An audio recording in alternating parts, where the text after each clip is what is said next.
Subscribe कीजिए हमारे channel Sonipat 24 को। सबसे पहले लेटेस्ट खबरें देखने के लिए बेल आइकन को दबाइए।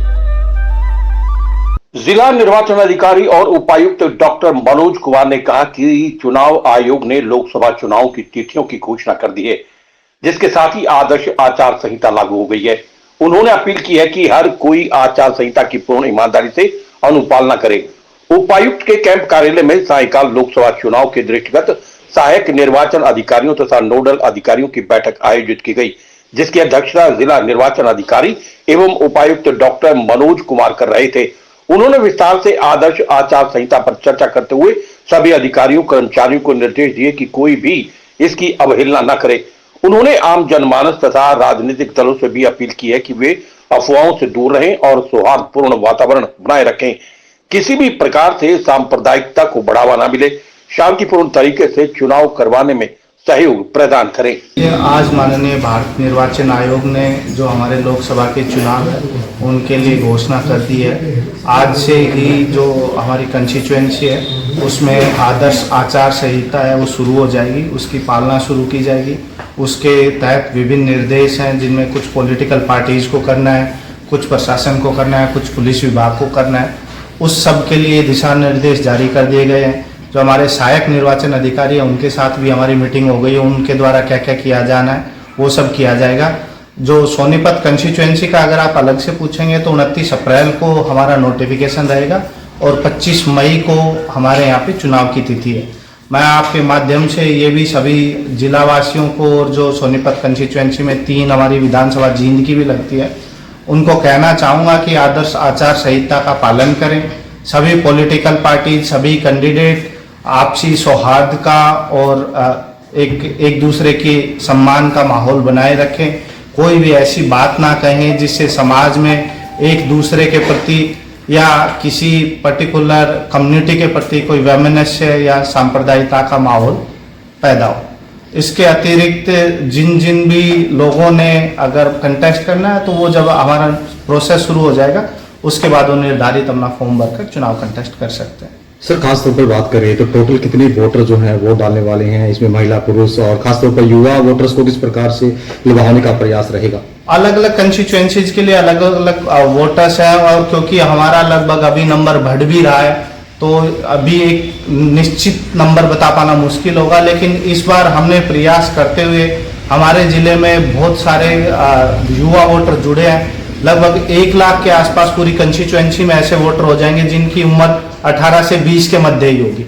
अगर वो सब लोग वोट करेंगे, अपने इस कर्तव्य को समझेंगे तो मैं समझता हूं कि हमारा वोटिंग परसेंटेज बहुत हाई चला जाएगा। और जो युवा है वो अपने साथ बाकी को भी जोड़कर लेके आए। ऐसे लोग जो पर्टिकुलरली हमारी अर्बन कंस्टिट्यूएंसी है, जो हमारा शहरी क्षेत्र है, उसमें हमें लो वोटिंग परसेंटेज का सामना करना पड़ता है। तो इस बार हम अलग से एक व्यवस्था करने जा रहे हैं कि जहाँ पे कई बार लोगों की शिकायत होती है कि उन्हें पार्किंग के लिए स्पेस नहीं मिलता, उन्हें वहाँ से बहुत दूर पैदल चलना पड़ता है। तो जहाँ जहाँ भी हमारे ऐसे कंजेस्टेड जो है पोलिंग स्टेशन, उनके आसपास हम पार्किंग की व्यवस्था करेंगे और कोशिश की जा रही है कि हम ऐप बनाकर लोगों को ये भी बता पाएं कि वहाँ कितनी पार्किंग उपलब्ध है। डॉक्टर साहब, देखने में आता है अविवाहित जो बेटियां हैं या महिलाएं जो रहती हैं, खासतौर पर वो अपना वोट नहीं बना पाती या कई बार इस प्रकार की धारणा रहती है कि शादी हो जानी है, तो इस वजह से उनके लिए क्या मैसेज रहेगा और क्या बूथ इस प्रकार से उनके लिए भी अलग से रहेंगे कुछ विशेष? देखिए, अभी भी आप अपनी वोट बनवा सकते हैं। इलेक्शन का जो हमारा नॉमिनेशन फाइल करने का लास्ट दिन होता है उससे 4 दिन पहले तक आप अपनी वोट बनवा सकते हैं। 10 दिन पहले तक आप अपनी वोट अप्लाई कर सकते हैं, वोट बन के आ जाती है। मैं अभी भी ऐसी जो हमारी बेटियां हैं, जो बहनें हैं जो छूट गई हैं, उन सब से गुजारिश रहेगी कि वो अपना वोट जरूर बनवाएं। एक चिंता ये रहती है कि अगर वो यहाँ वोट बनवा लेगी, शादी करके जाएगी।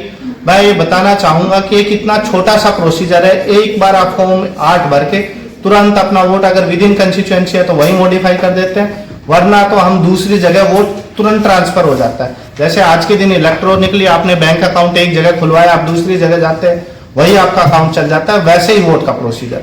तो इसको दूसरी जगह वोट बनाने में ना तो कोई परेशानी आती है और ना ही उसमें आपको नए सिरे से प्रोसेस को शुरू करना पड़ता है। तो मेरी आपके माध्यम से जिले में सभी माता पिताओं से भी अपील है कि अपनी बेटियों का वोट अवश्य बनवाओ।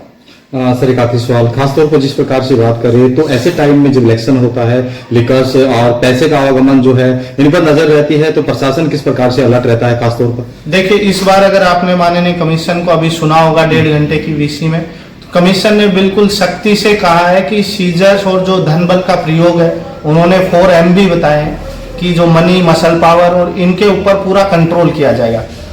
पीछे क्या होता रहता था कि कई बार अलग अलग एजेंसी अलग अलग दिशा में काम करती थी, लेकिन इस बार कमीशन ने एफर्ट्स करते हुए एक ऐसा व्यवस्था बनाई है, एक ESMS और पूरा सिस्टम डेवलप किया है जिसमें सीजर का जितना भी डाटा होगा वो रियल टाइम पे सभी के साथ शेयर किया जाएगा, जिसमें मुख्य रूप से हमारा जो FST, SST है, फ्लाइंग स्क्वाड टीम और स्टैटिक सर्विलांस टीम जिनको हम नाका कहते हैं, उसके साथ साथ एक्साइज की अलग से भी टीमें बनी हुई है, इनकम टैक्स की भी नजर रहेगी, पुलिस विभाग की भी नजर रहेगी और जो बाकी खुफिया एजेंसी उनकी भी नजर रहेगी। तो जो भी इस तरीके की हरकतों में इन्वॉल्व होंगे, मैं समझता हूँ इस बार उनका बच पाना मुश्किल होगा।